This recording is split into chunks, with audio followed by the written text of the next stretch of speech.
আসসালামু আলাইকুম। আপনার জীবনে কাউকে হারিয়ে কিংবা কোনো জিনিসটি হারানোর পর আপনি অনেক বেশি ডিপ্রেশনে আছেন, তাই তো? আপনাকে ছোট্ট একটি গল্প বলি।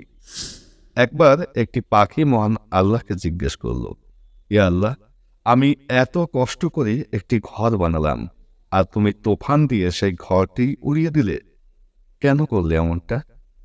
উত্তরে মহান আল্লাহ তাআলা বললেন, তুমি যখন সেই ঘরটির ভিতরে ঘুমাচ্ছিলে, তখন একটি সাপ এসে তোমাকে খেতে যাচ্ছিল, আর আমি তুফান দিয়ে সেই ঘরটি উড়িয়ে দিলাম, যাতে ওই সাপটি তোমাকে কোনো ক্ষতি করতে না পারে।